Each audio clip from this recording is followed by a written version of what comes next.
Good evening everyone. Today we are going to discuss on the nomenclature of ether and definition of ether and classification of ether, and after this we will start the method of preparation of alcohol, phenol and ether. ठीक है, तो देखो पहले अपन definition ether की एक बार और देख लेते हैं. ether क्या है भैया? When one hydrogen atom of alkane is replaced by alkoxy group, OR group is known as alkoxy. OR group further classified in two type. R की जगह में CH3 लूँ तो मेरे पास OCH3 और OC2H5 लूँ तो OC2H5. alkoxy group further classified in two categories, OCH3 and OC2H5. आगे होगा और भी हो सकते हैं, लेकिन हमने जो इनसे बियॉन्ड नहीं जाना है. OCH3 हो तो इसको मैं बोलता हूँ मिथॉक्सी, OC2H5 हो तो इसको मैं बोलता हूँ मिथॉक्सी. तो डेफिनेशन की बात हो RH, when one hydrogen atom of alkane is replaced by alkoxy group, then ethers are formed. ROR, ये बेटा क्या होते हैं आपके? ईथर होते हैं. Ether are further classified in two categories, simple ether and mixed ether. दो तरह के हैं ये, सिंपल, मिक्स. सिंपल में क्या होगा? एल्काइल ग्रुप क्या हो आपके? सेम हो तो क्या कहलाएंगे? वो सिंपल ईथर कहलाएंगे. मिक्स में एल्काइल ग्रुप क्या हो आपके? डिफर हो तो वो कौन सी ईथर कहलाएंगे? मिक्स. इसके बाद बात करते हैं अपन इनके नॉमेनक्लेचर की. नॉमेनक्लेचर वन एंड ओनली वही सुपर हिट अपने वाला आयुपेक नॉमेनक्लेचर. आयुपेक नॉमेनक्लेचर में ईथर, इथॉक्सी और मिथॉक्सी के फॉर्म में लिखे जाते हैं इनके नाम. और नाम का जो फॉर्मेट रहेगा बेटा, नाम का जो फॉर्मेट है अपन ने 11th में भी खूब पढ़े थे. ये नाम का फॉर्मेट रहेगा ये एल्कोक्सी एल्केन. ये ध्यान, ये जितने भी ईथर के जो ग्रुप है वो हमेशा सब्स्टिट्यूएंट की तरह ही यूज होते हैं. एल्कोक्सी एल्केन ये फॉर्मेट रहेगा. छोटा जो ग्रुप होगा OCS, O ऑक्सीजन के साथ जो कोई भी छोटा ग्रुप होगा वो हमेशा एल्कोक्सी कंसीडर किया जाएगा. ठीक है, जैसे मैं बात करूं सिंपली यहाँ से स्टार्ट करता हूँ. CH3O CH3 दोनों ग्रुप सेम है, सिंपल ईथर है. इसको मैं क्या लिख सकता हूँ? मिथॉक्सी मिथेन C2H5O C2H5 दोनों सेम ही है. मिक्स सिंपल ईथर की मैं बात कर रहा हूँ यहाँ पे. इसको मैं क्या लिख रहा हूँ? Methoxy ethane CH3O C2H5. अब ना देखना ये टेक्नोलॉजी का है. कुछ बच्चे क्या करते हैं, OC2H5 को इथॉक्सी मिथेन लेते हैं, बिल्कुल क्या है और छोटा ग्रुप देखना है आपको. अगर दोनों में डिफरेंट ईथर है, छोटा ग्रुप जो ऑक्सीजन के साथ अटैच है वो एल्कोक्सी माना जाएगा. छोटा ग्रुप आपकी कौन सा ये है, तो मैं क्या लिखूंगा यहाँ पे? मिथॉक्सी. और देखो भैया कई बार क्या होता है बदमाशी, C6H5O CH3. कई बच्चे जल्दी जल्दी में क्या लिख देते हैं? Phenoxy methane. गलत. Methoxy benzene. मीन्स जो छोटा ग्रुप ऑक्सीजन के साथ अटैच है वो हमेशा एल्कोक्सी कंसीडर किया जाएगा. ये आपके ईथर का नॉमेनक्लेचर. बहुत सारा NCERT में. और एक बात और मैं आपसे कह रहा हूँ, मार्केट में बहुत सारी किताबें जो आपको कंफ्यूज करेंगी, चाहे कोई सी भी हो. मैं पार्टिकुलर किसी पब्लिकेशन का नाम नहीं लूंगा, लेकिन वो सिर्फ और सिर्फ क्या करती है? कंफ्यूजन क्रिएट करती है. If you want to go beyond the class से ज्यादा आपको कुछ नॉलेज लेना है, then you should keep in touch with these books. Otherwise if you want to secure so good marks in 12th class, so I strongly recommended you should keep in touch with NCERT. NCERT आप बहुत अच्छे तरीके से पढ़ लीजिए, आपके 95% number कहीं नहीं जाएंगे. जो भी पेपर आपका NCERT से ही आता है पूरा CBSE में, एनसीईआरटी के बाहर नहीं आता है। किताबें बहुत है मार्केट में जो आपको कंफ्यूज भी करेंगी, ये सोचने को मजबूर भी करेंगी क्या पढूं क्या नहीं पढूं। लेकिन अगर आपने ईमानदारी से एनसीईआरटी की इन टेक्स्ट और एक्सरसाइज कर लिए और सारे एक एक लाइन पॉइंट टू पॉइंट पढ़ लिया तो निश्चित आपके 95% से नंबर ऊपर आएंगे, गारंटी। इसके बाद आता है बेटा देखो एल्कोहल फिनॉल की method of preparation. Alcohol phenol की पहले अपन एल्कोहल की मेथड ऑफ प्रिपरेशन पढ़ेंगे। एल्कोहल मेथड ऑफ प्रिपरेशन देखो नंबर 1 है बाई एल्कीन। एल्कीन का एसिड कैटालाइज्ड हाइड्रोलाइसिस कराएगा। एसिड कैटालाइज्ड 11th क्लास में भी पढ़ा था। अब इसके लिए रिएजेंट रिक्वायर्ड है। रिएजेंट क्या होगा भैया? HgSO4 H2SO4 भी ले सकते हैं, Hg2+ और H2SO4 भी ले सकते हैं। रिएक्शन जो प्रोसीड होगी वो आपके मार्कोनिकॉव रूल से प्रोसीड होगी। मार्कोनिकॉव रूल क्या कहता है? व्हेन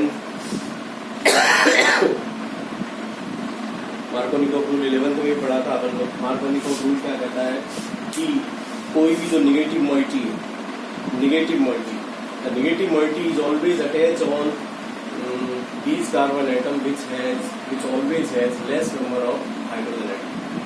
किसी की भी नेगेटिव मोइटी है वो हमेशा उस कार्बन एटम के साथ जुड़ेगी जिस पर हाइड्रोजन की संख्या क्या हो, कम हो। ठीक है। एसिड कैटालाइजर रिएजेंट रिक्वायरमेंट इसकी क्या रहेगी? HgSO4 H2SO4 भी ले सकते हैं, Hg2+ या H2SO4 भी ले सकते हैं। मार्कोनिकॉव रूल से होगी। 3 एग्जाम्पल अपन यहाँ पे इसके देखेंगे कौन कौन से देखोगे। 3 example. First one, if I take alkene, ethene, CH2 double bond CH2 plus HOH, aromatic bond HgSO4 H2SO4, क्या होगा? एक H अगर इसको भी मिलाएगा तो OH यहाँ इसको मिल गया, ये क्या बना? ये बना आपके, अगर मैं प्रोपीन लूँ तो CH3 CH double bond CH2 plus HOH H2SO4 HgSO4। अब ये मार्कोनिकॉव रूल एप्लीकेबल करेंगे अपन। मार्कोनिकॉव रूल एप्लीकेबल कर रहे हैं तो देखो क्या कहता है मार्कोनिकॉव रूल। मार्कोनिकॉव रूल ये कहता है कि whenever alkene is treated with HBr, water etcetera, then the negative moiety of that part will always attach on that carbon atom which always has less number of hydrogen atom। यानी कि negative part यहाँ पे इसका देखना, ये positive है और ये क्या है आपके नेगेटिव है। तो नेगेटिव पार्ट क्या जुड़ेगा? वहां जुड़ेगा जिस कार्बन एटम के पास हाइड्रोजन क्या हो, लेस अमाउंट हो। तो देखो CH3 CH OH CH3 नाम क्या हो जाएगा? प्रोपेन 2। और भी ले सकते हैं अपन। देखो और जैसे मैं बात करूं, एक एग्जांपल और लेते हैं। देखो एक एग्जांपल अपन यहाँ लें।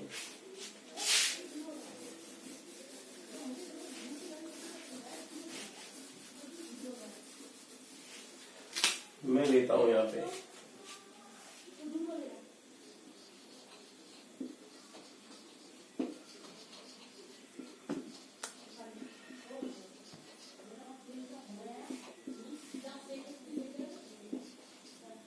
ये नेगेटिव, ये पॉजिटिव। एरो के ऊपर क्या लगा सकते हैं अपन?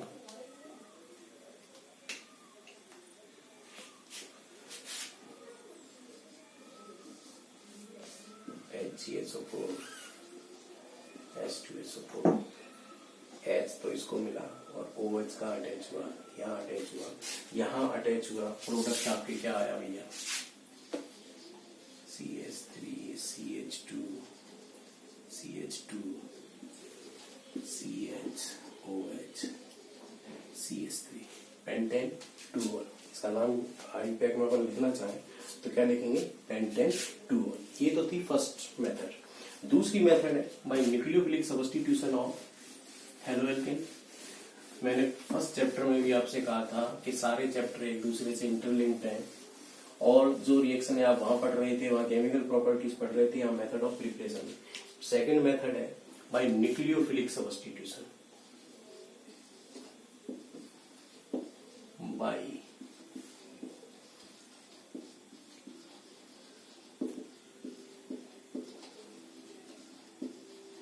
substitution of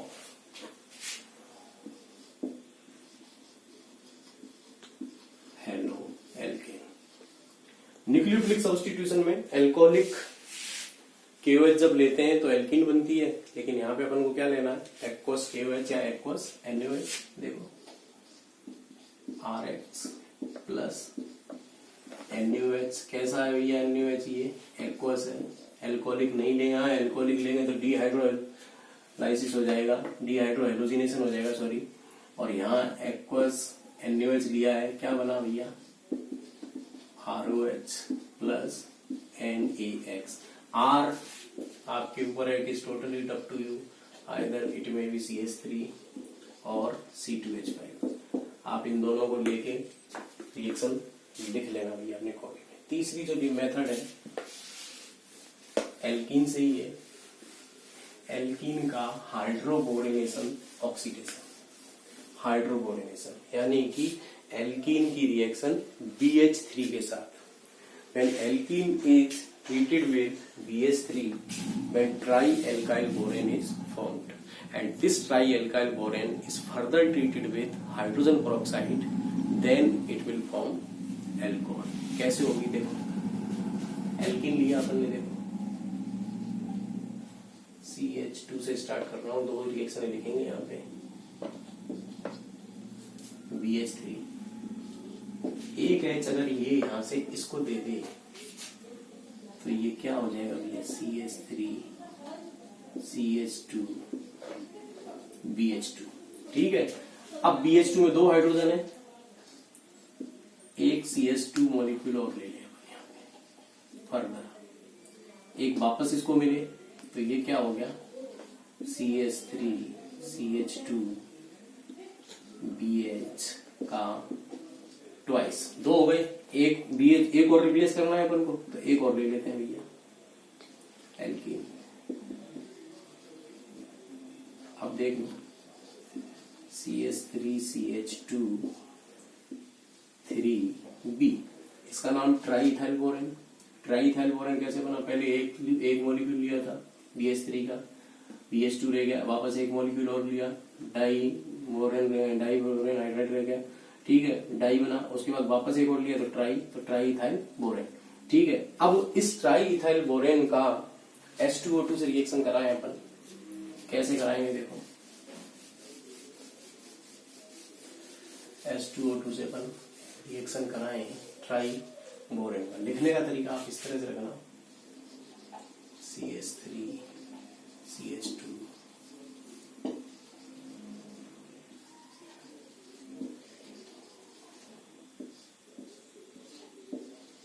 B H2O2। H2O2 को अपन क्या लिखेंगे, इस तरह से लिख देंगे भैया HOOH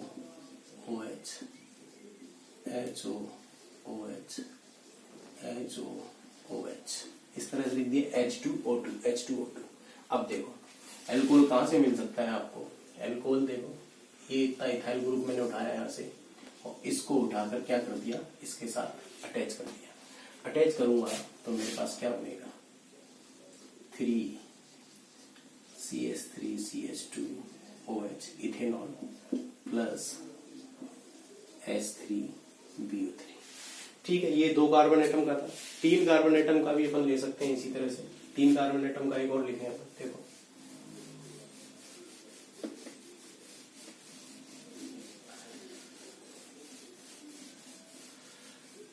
3 कार्बन एटम का लेंगे alkene, CH3 double bond CH2 BH3,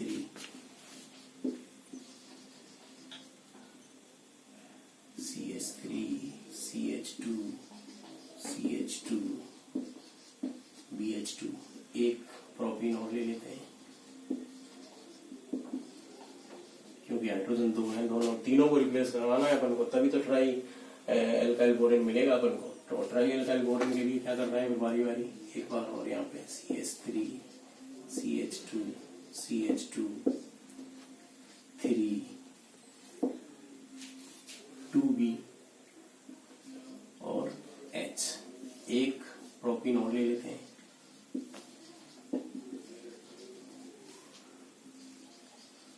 CH3 CH2 CH2 3B, tripropyl borane. Tripropyl borane form हो गया। अब ट्राइप्रोपाइल बोरेन के बाद अपन इसकी रिएक्शन किससे कराएंगे, H2O2 से। लिखने का तरीका वही रखेंगे अपन। देखो ट्राइप्रोपाइल बोरेन है, इसके बाद देखो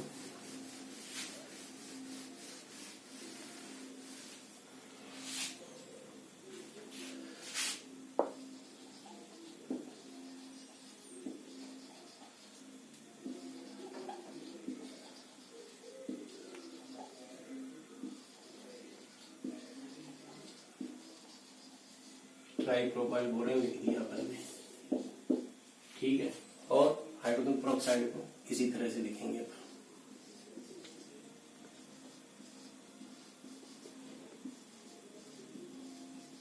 लिख दिया। अब देखो इतनी चीज तो आप आंख बंद करके हटा दीजिए भैया, H3PO3, बाकी सारी चीजें ऐड कर दो इसके साथ। ऐड करेंगे तो क्या बनेगा, 3 CH2 CH2OH प्लस H3BO3। ये तो थी आपके हाइड्रोबोनेशन ऑक्सीडेशन, हाइड्रोबोनेशन ऑक्सीडेशन। चलो नाउ द नेक्स्ट मेथड है अल्कोहल के प्रिपरेशन की by using acid and it's derivatives. Acid और इनके डेरिवेटिव का यूज करके अपन अल्कोहल कैसे बनाएंगे, देखो। एसिड, कार्बोक्सिलिक एसिड की बात हो रही है, कार्बोक्सिलिक एसिड और इसके डेरिवेटिव। यहाँ पे एक बात और बता दूं मैं, कार्बोक्सिलिक एसिड का जब रिडक्शन कराएंगे तो लिथियम एल्यूमिनियम हाइड्राइड का यूज करेंगे। कार्बोक्सिलिक एसिड क्या है, देखो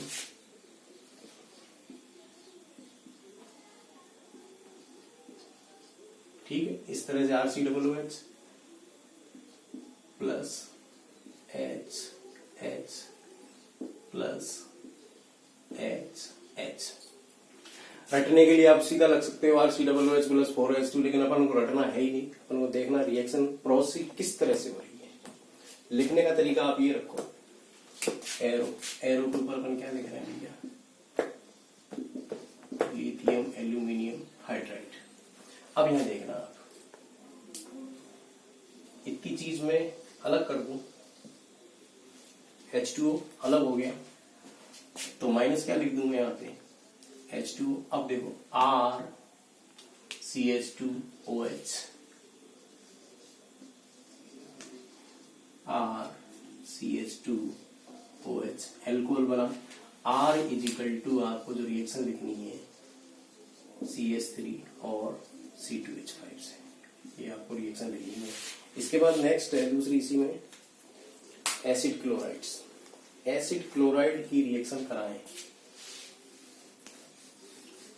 एसिड यानी कि एसिटाइल क्लोराइड की। एसिटाइल क्लोराइड भी लिख लेंगे अपन लोग, R CuCl H।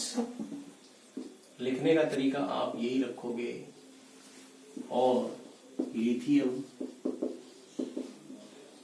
Aluminium hydride और पाइरिडीन, यहाँ पाइरिडीन जरूर लेंगे अपन इस रिएक्शन में, बिना पाइरिडीन की रिएक्शन हो नहीं पाएगी और ईल्ड भी नहीं मिलेगी। क्यों लेते हैं पाइरिडीन, अभी ये इस बात का भी अपन खुलासा करेंगे। पाइरिडीन क्यों लिया इस रिएक्शन में, आप इधर देखिए पहले। RCHHCr2OH, आपका एल्कोहल बन गया RCH2OH, और बना क्या HCl। अब जो HCl बना है, इस HCl को न्यूट्रलाइज करने के लिए भी तो कुछ चाहिए ना, नहीं तो खेल खराब कर देगा, रिएक्शन क्या कर देगा, बैकवर्ड डायरेक्शन में शिफ्ट कर देगा। तो उस न्यूट्रलाइजेशन के लिए सॉरी उस न्यूट्रलाइजेशन के लिए पायरिडीन लिया जाता है, क्योंकि पायरिडीन क्या करता है, बेस होता है। और पायरिडीन, ये क्वेश्चन भी आता है, भाई pyridine is used in the reduction of acetyl chloride, ठीक है। तो pyridine is a base which neutralize HCl। HCl को क्या करेगा, न्यूट्रलाइज करने का काम करेगा, और न्यूट्रलाइज करने से रिएक्शन क्या करेगी, फॉरवर्ड डायरेक्शन में मूव करेगी, और यील्ड जो है क्या कहते हैं, बहुत ज्यादा होगी। दूसरी बात, lithium aluminium hydride chemical reduction का काम करता है। केमिकल रिडक्शन की जैसे मैं बात करूं यहाँ पे, ये क्या करेगा, हाइड्रोजन प्रोवाइड करने का काम करता है। बहुत महंगा होता है, इसलिए इसका ज्यादातर यूज इंडस्ट्रियल जो भी यूज है प्रिपरेशन में इसका यूज नहीं किया जाता है, ठीक है भैया। तो पायरिडीन का क्यों यूज करते हैं, पायरिडीन जो है हाँ, तो पायरिडीन क्या है, बेस की तरह काम कर रहा है, बेस की तरह काम करेगा तो इसको क्या करेगा, न्यूट्रलाइज करने का काम कर देगा, और केमिकल रिडक्शन की तरह ये लिथियम एल्यूमिनियम हाइड्रोजन हाइड्राइड काम आता है। क्यों, क्योंकि ये क्या करता है, हाइड्रोजन प्रोवाइड करता है रिडक्शन के लिए। इसके बाद क्या है, रिडक्शन कराएं अपन एमाइड का, एमाइड का रिडक्शन कराएं तो देखो RCO NH2 H देख लिया भैया। लिखने का तरीका हम वही रख रहे हैं, प्रेजेंस आपकी वही रहेगी, लिथियम एल्यूमिनियम हाइड्राइड और ड्राई HCl ले लेते हैं यहाँ पे। इधर देखो NH3 दिख रही है कहीं, NH3 अलग कर दो, बाकी सारी चीजें क्या करनी है अपन को, RCH2OH प्लस NH3। नेक्स्ट और लें अपन R की जगह CH3C2H5 से भी आप लिख लेना। इसके बाद नेक्स्ट लें एस्टर, एस्टर ले लें, देखो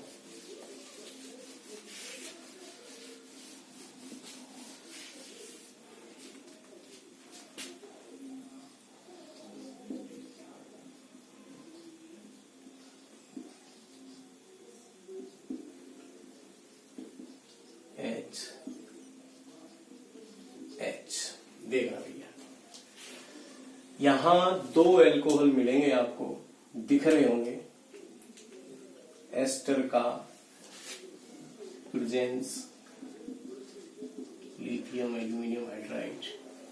अब देखो दो एल्कोहल,